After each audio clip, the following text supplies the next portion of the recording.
So tell me this: did your mother abuse Tylenol when she was pregnant with you? Probably, yeah. Yeah. How about you? Oh yeah. Hello everybody and welcome to Drive Quirky. I'm Ross. I'm Diego. And we only met about a week ago, but we're already like best 1 buds, week aren't we? Today, actually. Tomorrow, yeah. Yeah.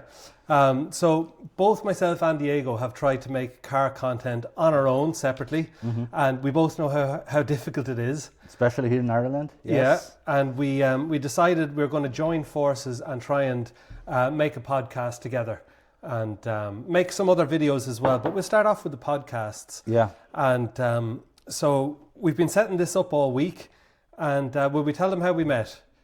So I put an ad on Facebook because I was getting nowhere with the YouTube.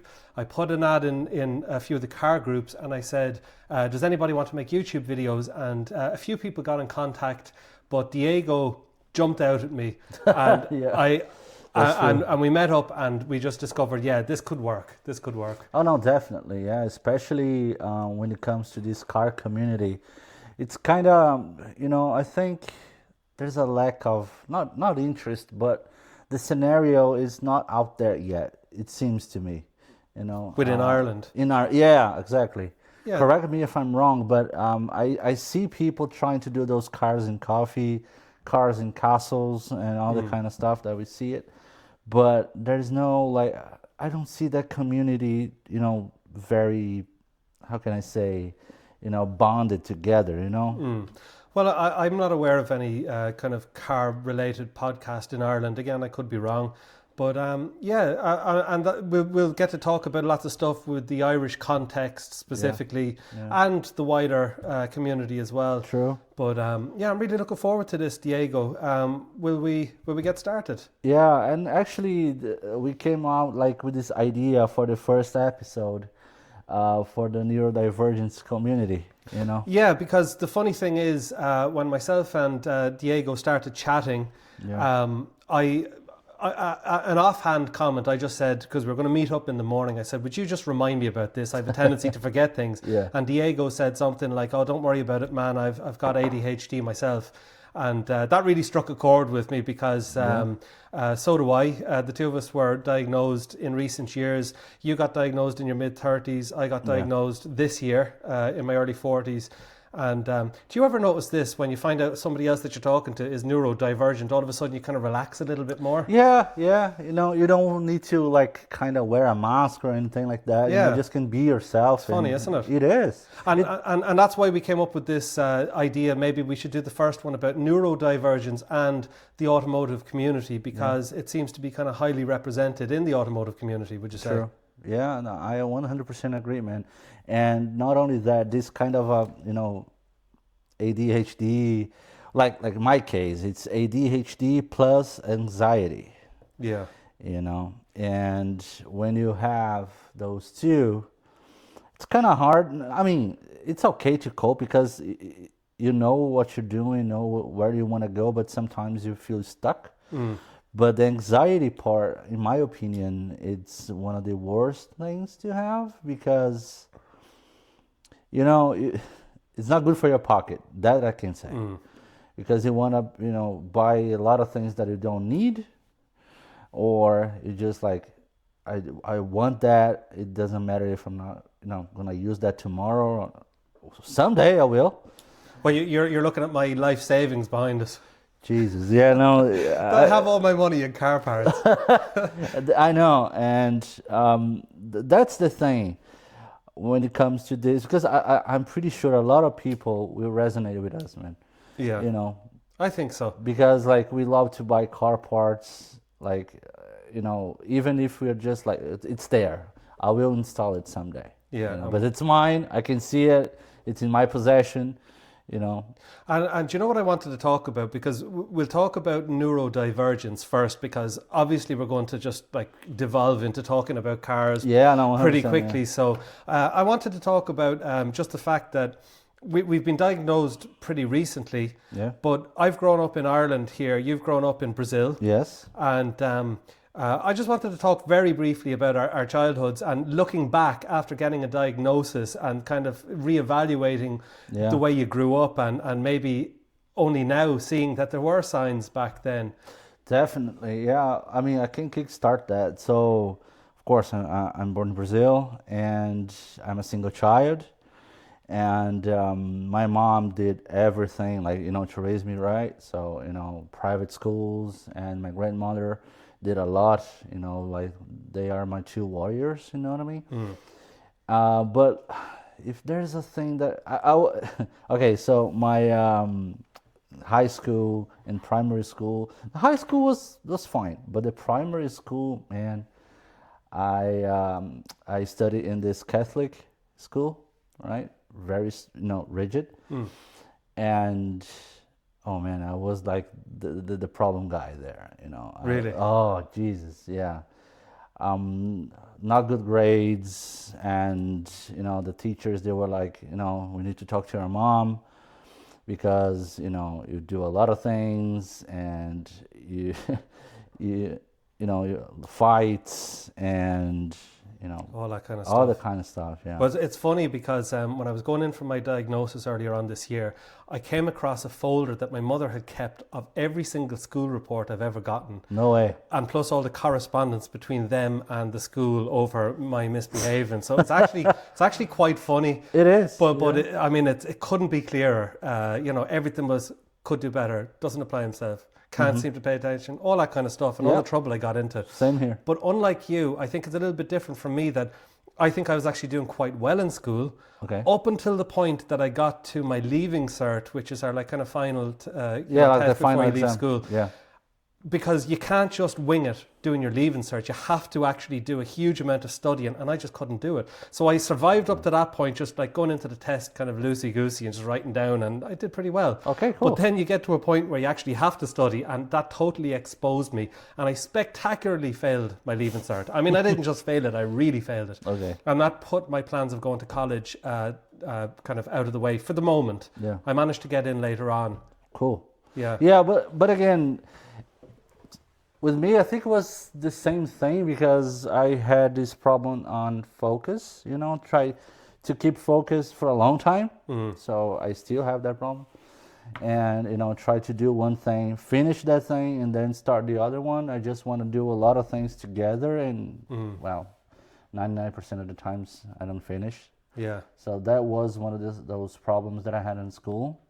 So I don't know if you have this here, but like if you don't go well, let's say in the 5th grade, and then you need to do it again, So I had to do it again on my 5th grade, because my grades were like bad, real bad. And the school said to my mom, "Hey, I think it might be a good idea for you to take your kid to a psychiatrist to see what's going on, because I think ADHD was not a thing back at the time. Was ADD, Yes. attention deficit disorder. So that's what they told me. So I think he got this ADD or anything like that. So we better check that out. So I went to the psychiatrist. I was trying to do some kind of no medicines at the time. But yeah, I think I got like an early diagnosed when I was like 10, 9. Right, not a formal diagnosis. I don't think. I don't know, to be honest. But then, when high school came, I was the best in class, man. Like, the everyone loved me. I was great grades. I don't know. Maybe I was maturing or anything like that. Or just getting into your stride and kind Maybe, of yeah. enjoying what you were doing a bit more. Yeah, no, 100%.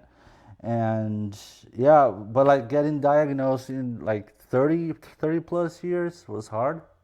Because the thing is, if you get to your 30s or 40s before you're diagnosed and it never really comes up on your radar, and it's not just ADHD we're talking about here, it's also just neurodivergent conditions of all types, but there's this thing called masking where, like, I mean, if you don't know that there's this thing wrong with your brain development or whatever it is, you just manage somehow. You find a way to get through it, and we both did that, and that's kind of also a reason why we wanted to make this podcast, because I reckon there's so many people out there, especially in the car community, who just, it's never come on their radar. No. But I think it manifests itself, especially with the ASD, the autism spectrum disorder, in a very specialized interest, a very focused interest on, very certain things. A lot of the time with boys, it's cars or objects, and you get so into the minutia of it. They like really, I agree. and I bet you there's a load of people watching this that like are really, really interested in a certain type of car and a certain model, and it has to be this way, and it's that color is specific, for I 100% agree with so you on you that. may have autism.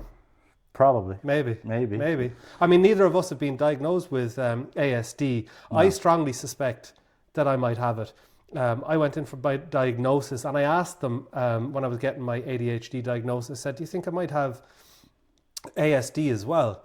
And is it another questionnaire? Is it yeah, but you see, that's the thing. They said you might well do, but this is an ADHD that we're doing today. So if you want to get diagnosed for that, you need to go through the whole thing again separately. Jesus, and because you have to do it privately, because the public kind of service for getting this stuff done is almost non-existent, it turns into a very expensive affair. So I haven't even gotten to that point yet. So we're talking about ASD as well here, but neither of us are diagnosed. I just thought I'd point that out. Yeah, I just got my diagnosis on ADHD. I haven't thought about it, doing the ASD one. Yeah.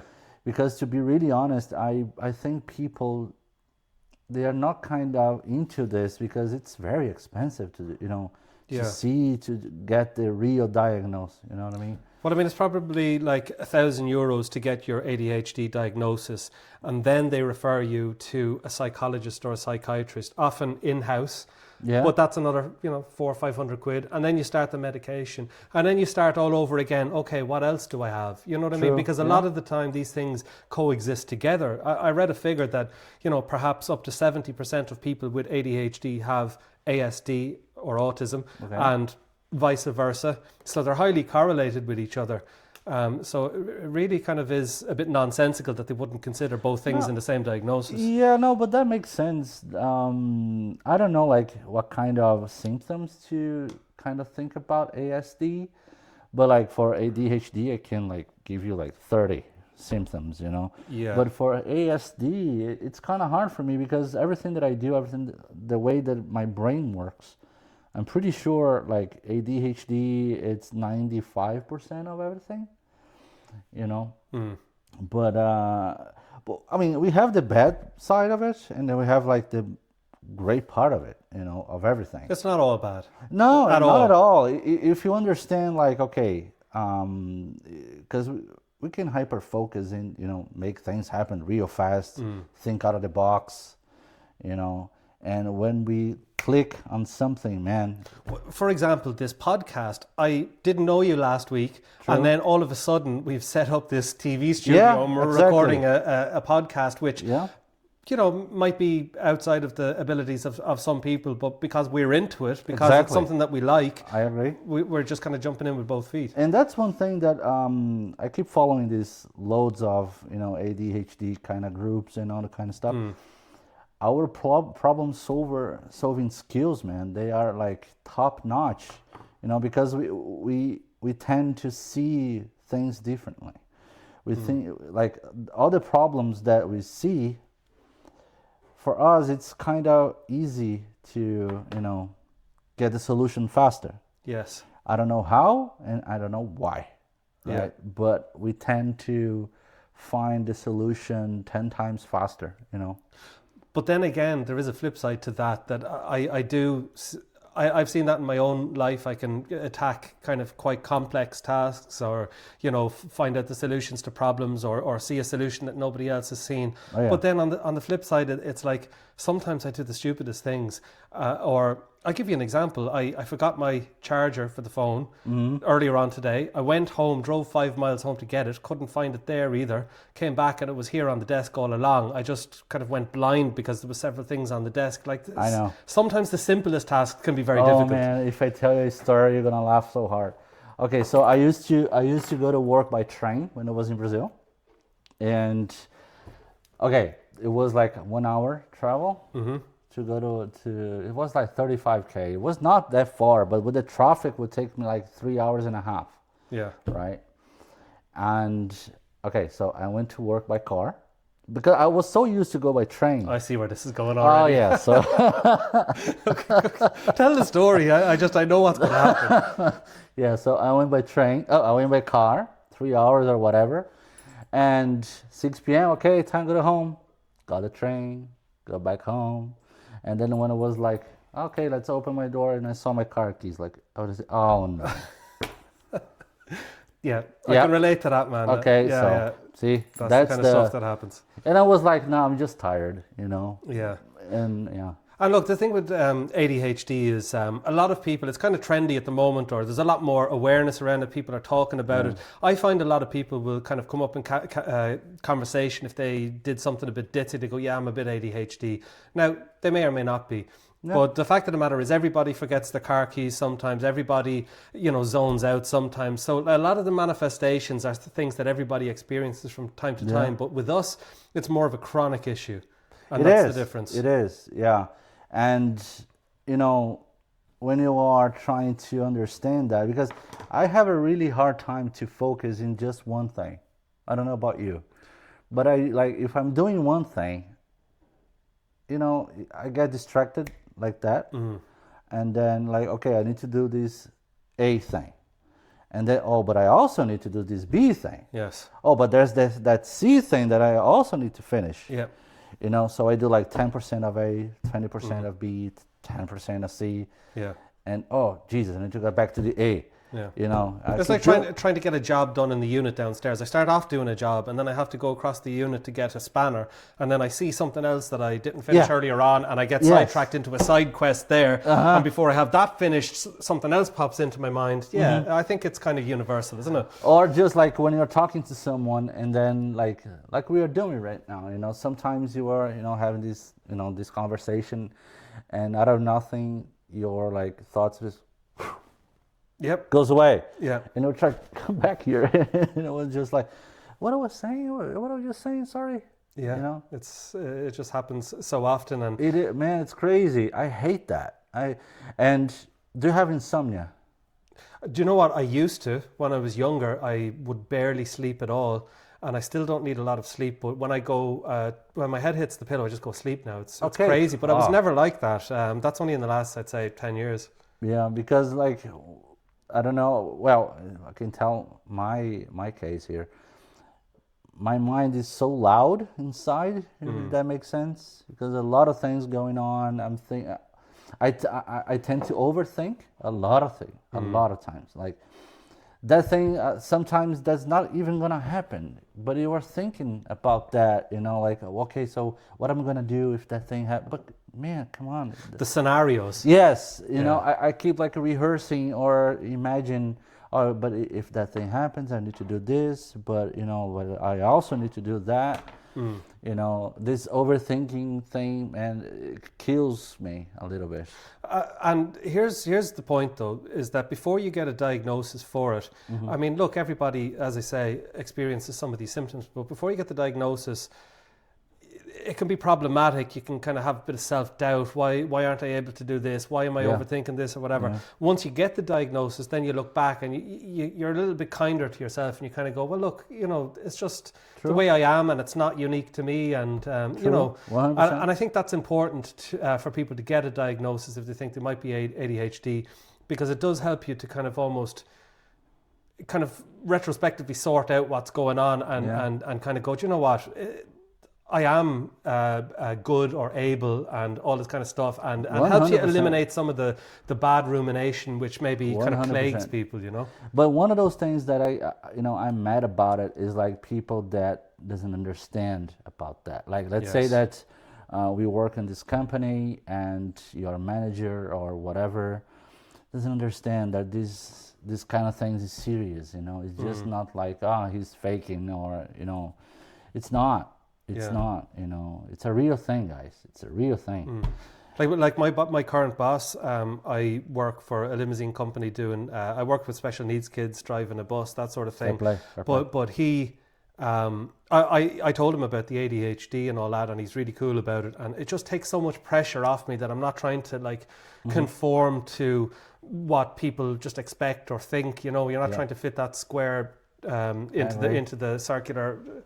You know, it really does help having that understanding around you where people just give you that little bit of space. It kind of sounds like you're making excuses or something. Yeah, but it's not. You can get you can almost self-sabotage yourself by, you know, unless you kind of get the diagnosis and I haven't gotten any treatment for it yet, but even just the diagnosis itself helps you to kind of manage it. The treatment works so well. Like all the medicines that you need to take, you know, it's like another RAM on your brain. It's amazing. But again, it's not natural, you know what I mean? I know that diet helps a lot, you know, doing exercises, you know, keep your mind occupied. I think meditation, it's a good way. I'm trying to, but I can't get my mind like, you know, in a quiet state to do that. So for me, it's kind of hard. But, you know, I try to get the good side of it because I'm a great problem solver, right? When something's going on, like you're in the middle of the war in your job or a lot of things going on, I think... Good in a crisis. Man, put me in a crisis, I will solve that thing like that, you know. My ex-boss used to tell me that, man, whatever I gave you, you can fix it. You can do it. You can make it happen, you know. But don't give me boring tasks, man. Yeah. You know what I mean? I can get distracted. If something happens, something's going on, call me or whatever. I work in like IT, right? So I'm a cybersecurity expert. And, you know, it's good. I think that's, you know, pretty decent job. But when things go south, it's where my mind sparks. You know what I mean? Like I just want to do that. Let's fix that. I have this kind of I'm pretty sure you will resonate with me. We are very not likable, of course likable, but we can make friends like that. Yeah. You know, I don't know if it's because if it's like empathy or anything like that, but it seems like we know each other for 10 years. Yeah. You know what I mean? It's crazy. And I'm going to segue a little bit here just over to the ASD side of the things and then into the cars. Of course, yeah, sure. But I do think that when people... So ADHD, okay, it's totally misunderstood. 110%. People misunderstand it. People think, you know, it's just people, you know, being lazy and trying to an excuse. The ASD, the autism, is also completely misunderstood because I think people's idea of autism or autism spectrum disorder is of somebody who's non-verbal, not able to make eye contact, very much not a social creature, kind of, you know, that's what you think of, I think, or what a lot of people think of when they think of that. But of course it is a spectrum. So that would be on the kind of the heavy end of the spectrum. And I think on the opposite end of the spectrum, if I end up being diagnosed or yourself, that's where we are. And I think it manifests itself a lot of the time with kind of that very focused interest and stuff like that. But certainly I don't have any of this kind of, I'm not afraid to make eye contact. In fact, I'm a very social creature. I love making friends, very open to other people, all that kind of stuff. So it's not what you would typically think of as ASD. Like I said, it's very misunderstood. So without even having been diagnosed with it, I'm probably 80 or 90% sure that it is there. Well, that's where this thing starts, you know, because like you were thinking the same when you had like, oh, maybe I have ADHD. Yes, you know, but I was 100% certain about that. I'm a little bit less certain about the autism, but the fact of the matter is, I think the autism carries a bit more baggage with it. True. I think ADHD is kind of a lot more accepted now, whereas the autism thing, it carries a bit more baggage where people, maybe there's a bit more of a stigma attached to it. Yeah. And again, that's something that I think addressing it head on like we're doing today might, you know, dispel some of those myths that I reckon there's so many people walking around that are on the spectrum to some degree and they're just quirky. True. That, you know, they're a little bit quirky and that's what people notice and they just, oh, there's a little bit quirky, isn't it? But that's what it could be, you know? And I mean, these things needs to be this, you know, like put in an easy way because everybody's different. You know what I mean? Like Yeah. I don't think that should be like a bad thing. Oh, I have like ADHD or I'm, ASD or whatever. I think that should be a perk. You know what I mean? Yeah. Well, certainly it has its applications. Like you said, Yeah. there's things that people, neurodivergent people can do probably better than anybody else. True, It's 100%. just not consistent across everything. No. Sometimes it's just you have all the tools to do everything, but you just can't put it all together. True. And that's what I've kind of found is that I managed absolutely fine up until a certain point in my life. I fell apart in school. Then when I was 24, and by the way, we didn't even go into it, just about like kind of self-medicating and going off the rails completely. We probably both did a little bit of that. But when I went to college and found something I was interested in, I got my life back together again. Cool. I felt I had a sense of purpose. I didn't feel like I was, swimming upstream, anything like that. When I finished college, I was kind of had an entrepreneurial mindset. I started some businesses. I felt like I was on this upward trajectory. Everything was going well. But then all it takes is for a kind of something to hit you, like a knock, and it can all of a sudden all come crashing down like a house of cards. And that's what happened to me. I agree. No, but that's good that you had that wake up call. You know what I mean? Yeah. That was cool. That's great. I don't think I had that yet.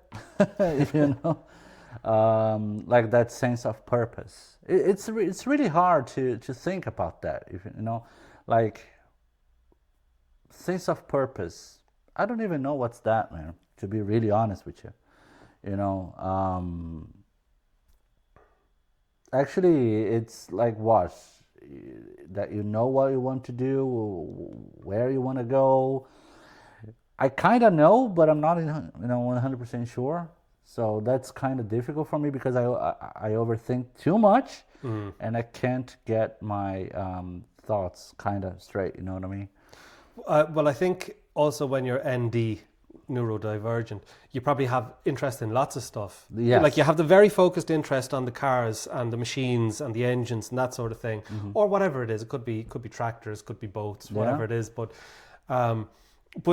certainly speaking for myself, very interested in a lot of stuff. So you're kind of keeping your options open. Like what do I want to do? I could do this. I could do that. Exactly. But I really do feel when we're talking about sense of purpose that everything has been converging at this point now. I did journalism, I did design, I wanted to be a car designer, I wanted to be a motoring journalist.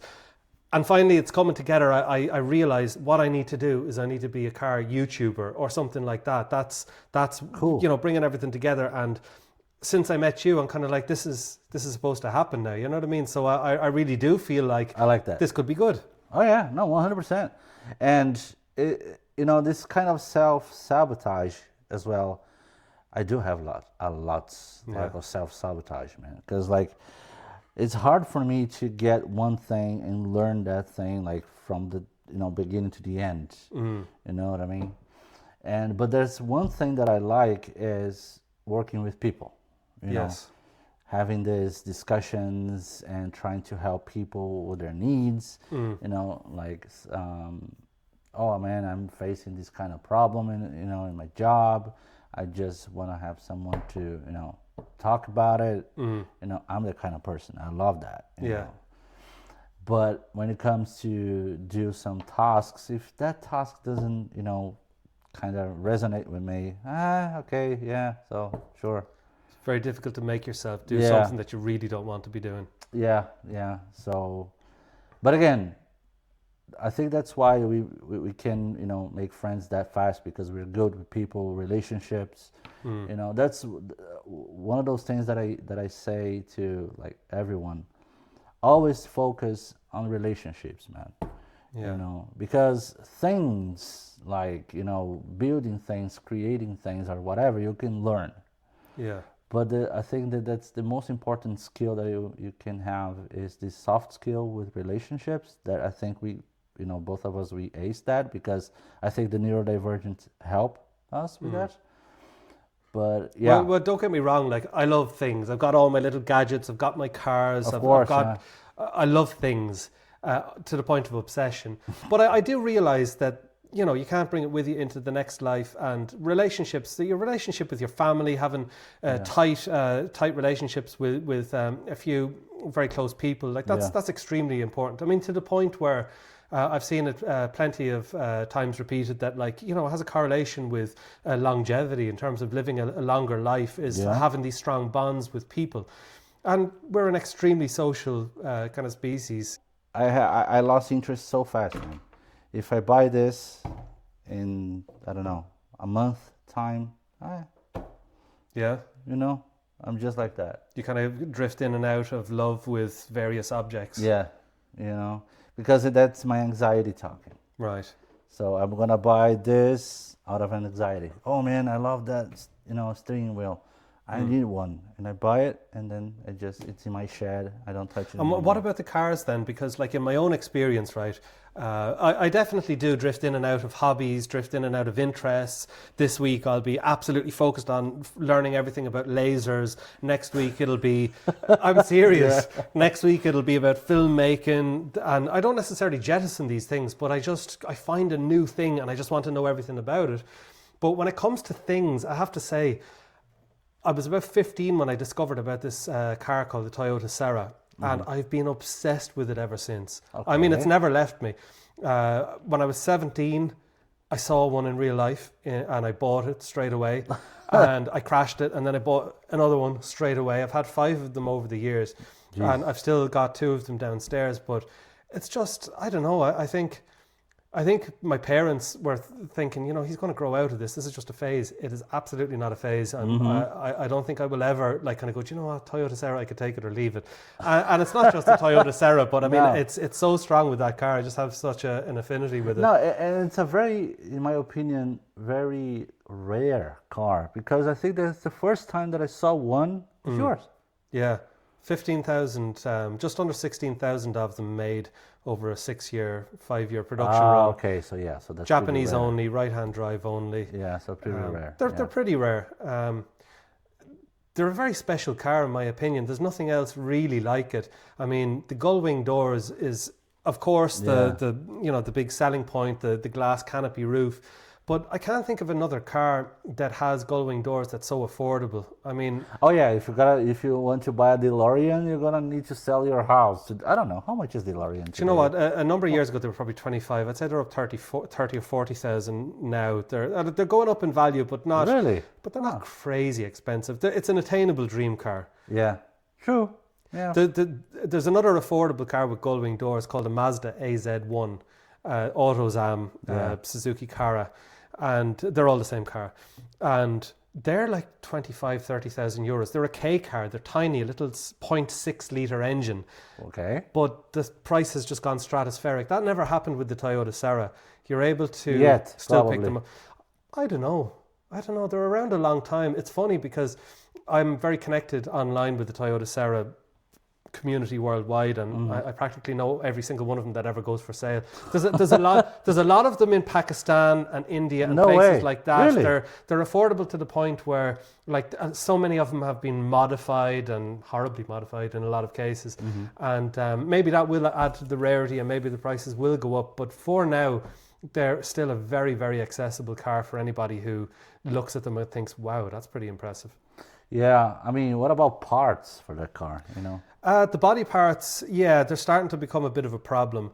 I had to get a windscreen for one of my ones, and I got the second last one in existence on the planet because they're out of production, and somebody had, a group had banded together to get a batch of 25 of them made in the UK. So I got the second last one of that batch. They'll make another batch, and I believe someone in America is making a batch. So, like, you can get them. The wings you cannot get the wings anymore, and they rust. Of course, yeah. The headlights are a problem. Okay. But mechanically speaking, it's pretty much the same as the Toyota Starlet, Glanza, Tercel, Passio, Synos, Corsa, Geo Metro, possibly. So, like, the platform is used in lots of cars. So, like, you have no problem getting an engine and putting it in or something like that. But the body parts and the glass. Yeah, that's the worst part, I think, like that, to get, to find either new or used ones, Yeah. Yeah. Well. Funnily enough, I have a folder in my computer with all the images I could find of ones that have had front end swaps, where they've had a front end collision and they can't find the parts, so now the car is totally different at the front. Oh yeah, that happens a lot. I can imagine. And not only that, like all the 90s, Japanese cars, I think that's going to start. I think all the 90s, they have this rust problem, kind of. Like my MX-5. It's hard to not rust, you know what I mean? I think the Mazdas have a particular problem. I'm driving a Mazda at the moment, and the subframe underneath is all rusty, and I've had a bit of experience with Mazdas being rustier than I'd expect, to be quite honest with you, for the condition of the rest of the car. And I know the MX-5s are bad with it. Yeah, so I'm trying to get, like undercoated and fixing whatever, tiny holes that shows up. So I'm always chasing the tail, you know what I mean? Yeah, but look, at the end of the day, really, steel is steel. I mean, okay, you can have a slightly higher quality or less contaminants, but really when a car is getting very rusty underneath, it's because it hasn't been protected from the atmosphere. Yeah. That's the problem, is you have to put a barrier between the bare metal and the atmosphere, or else corrosion will start on any car. It doesn't matter how expensive it is. Yeah, I agree. Mercedes-Benz, any car will rust. Oh, yeah. No, you can see those 2022 Hiluxes or the new Toyota 4Runner. Oh, Jesus, don't even start me about Hiluxes. I told you before, my parents bought a Hilux and it was so bad underneath, and I ended up restoring the chassis myself on it because I didn't want them to get ripped off. You don't tell me about it. And then I went in and had a look at a brand new Hilux. They're exactly the same design. The chassis, the leaf springs on the back on a brand new Hilux. Like, it's exactly the same design. You will have the same problem in 5 years. This was a 7-year-old car at the time. You will have the same problems. And but I think Ireland, it's too humid. It is quite, wet weather. Salt on the roads. Especially here in Waterford. Do you think so? Oh, with the sea air and everything. Yeah, absolutely. I'm after leaving 3 cars outside the unit now, and I'm afraid to even look at them, to be honest with you, because they just deteriorate fast when you leave them parked up outside. Yeah, I know. And especially on Galway, I think it's crazy as well. Yeah. I had a Toyota RS 2011. Underneath was crazy rust, man. Really? 2011, come on. Yeah. Yeah, no, that thing's crazy, man. I agree. But yeah, I mean, all these neurodivergence in the car community, man. I think that's, they need to pay attention to that, more often about these ND people. Well, something I was thinking about, right? Because I did hear Pat Kenny, on the radio talking, and they had an article, an item about ADHD yesterday. And first of all, I think there's so many people going around undiagnosed who aren't performing at the best. So if you look at Ireland as an economy and you think to yourself, well, there's all these people, potentially, hundreds of thousands of people who are intelligent and capable, but their operating system isn't, firing on all cylinders, and they're not performing to their full potential. Why wouldn't the government kind of look at that and go, okay, it's going to cost us money to invest into this, to make sure that these people can get seen by the psychiatrist and get diagnosed, get on the medication, get the cognitive behavioral therapy, and allow them to reach their full potential. And I think it's very short-sighted to think, there's a cost associated with that. There's a huge payoff if the thing was actually to be tackled. I agree. We're supposedly a very rich country. And in certain ways, I just think we're a little bit deficient. We pump money into the health system, but pumping money in isn't the same as getting results. Jesus, yes. We need to frame that. Okay. It really annoys me when I hear the Minister for Health saying, well, we've put an extra €1 billion of money into the health system this year. I'm thinking to myself, why are you saying it as if we should be thanking you? Like, first of all, that's our money. Second of all, it's going into a black hole because you have never really reformed it. It doesn't run efficiently. Yeah. And if we were getting the results from it, then fair enough, you get the kudos. But simply saying you've put money in it's a negative thing, in my opinion. I read yesterday that the Waterford University Hospital, they said that, we were going to have this cardiac whatever center. The cardiac care unit, eventually. Yeah. Jesus. What's that supposed to mean, man? Yeah. Like you said, we put like billions. We need to invest in these hospitals, mental health, everything. I think they are putting money in the wrong places, you know. And the whole point of what we're saying here isn't just giving out about the government. It's not just like, oh, they're not doing a good job. What I'm saying is, if they did a better job, if they actually kind of, you know, really thought about this, Yeah. there's a payoff. It will pay itself off many times over. I agree. If we could just address it, you know. Yeah, yeah, 100%. It's very frustrating from my point of view. Like going public to see the doctors, the psychiatrist, takes years. Years. When I first asked to get like a you know, an appointment, it took me 18 months for someone to call me. That's ridiculous. You know, so I had to go abroad, you know, in Europe. Well, I went to my GP and I told her that I think I might have ADHD and I want to go for an assessment, and I just wanted you to refer me. And you want to see the look on her face. She said, I'm really sorry, but actually there's nowhere to refer you to. Yeah. She said that I think there's only 2 guys in Ireland that for adults. I think if you're up in Leinster or you're in the Dublin catchment area, I think they could refer you to someone, but you'd still be waiting like years. Oh, yeah. Or whatever if you're doing it publicly. But she actually said, listen, they just haven't rolled anything out like that in the southeast. Like, there's nothing I can literally do for you, which is, you know, must be frustrating for her as well as a doctor to think, like, you know what I mean? What are they doing? Like, but like, if you go, my case, I went to Portugal and I got like a next day, you know, appointment. So what's the difference? You know what I mean? Yeah. Like, we're in the same region. yeah. We're all in Europe. So do I really need to go abroad to get that? It doesn't make any sense. And look, I think maybe there's a temptation to kind of say, oh yeah, Ireland is crap and these other countries do it well, and they probably do in this one area. Yeah. I'm sure there's things as well that we do really well here in Ireland that they don't do Definitely. in other countries. Of And that's why we course, should yeah. look around at best practices around Europe and the world and see who's doing what well and what works. And a lot of the time we probably end up looking at the Scandinavian countries going, Yeah, I agree. they have their shit together. Yeah, but again, imagine like you are struggling with your ADHD or anything like that, and then you want to, you know, see someone, you want to talk to someone, you know, expert. You need to wait 1 year for it. It's kind of, you know.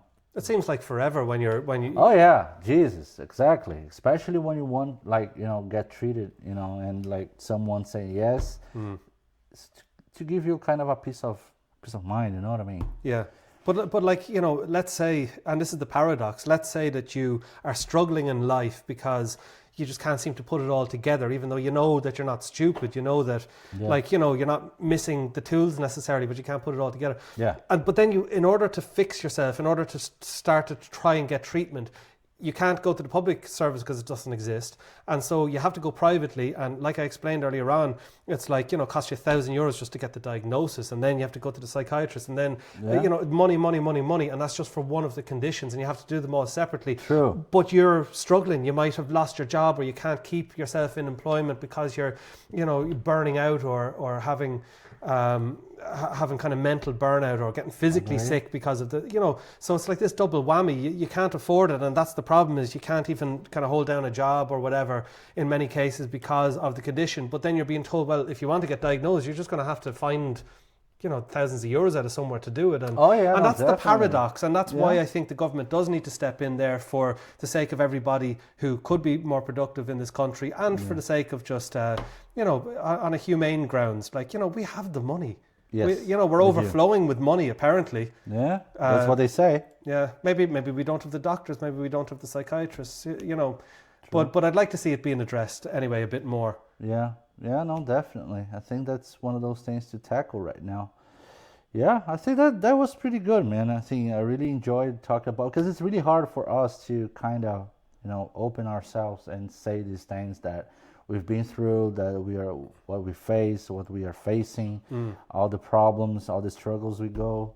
So I think, like, yeah. I think we've really put ourselves out there and kind of laid bare our kind of a lot of stuff here today. Yeah, and I really hope that, you know, this kind of, you know, conversation kind of resonate with you people, you know, like, you know, saying like, oh, maybe I do have that, but, you know, I'm not alone.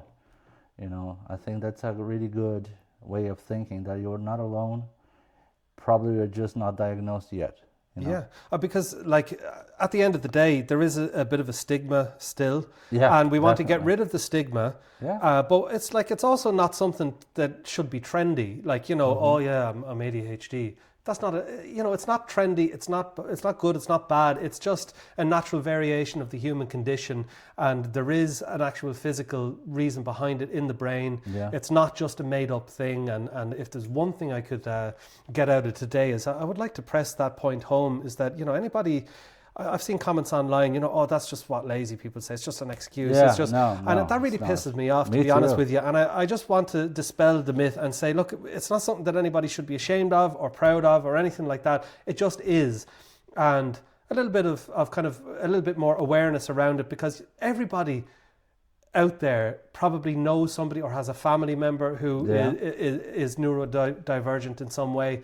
And it, you know, can be harnessed for good as well. Well, 100%. And yeah, I think like the final word that we can put out there, you know, don't beat yourself up, you know, don't put that much pressure on yourself. That's a good message. You That's definitely, that resonates with me. Yeah, so you are what you are, be happy, and you Be know, authentic to be yourself. authentic to yourself, you know, don't try to please people just because you are just like that, you know. Be yourself, and we're going to turn out good. You know what I mean? Brilliant.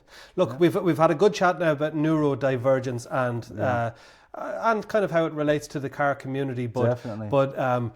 Next podcast, we're going to switch gears, and Oh, yeah. we're going to be wall to wall cars from now on. Yeah. I think it was a good introduction to Definitely. to us and to what we're going to be doing. But really, it's going to be nothing but modified cars from now on. True. And let's thank our today's sponsors, man. That would be Travel Bug, who are allowing us to use this space. Thank you very much, Travel Bug. And yes, thank you very much for tuning in, guys. And we will see you in the next podcast. Peace.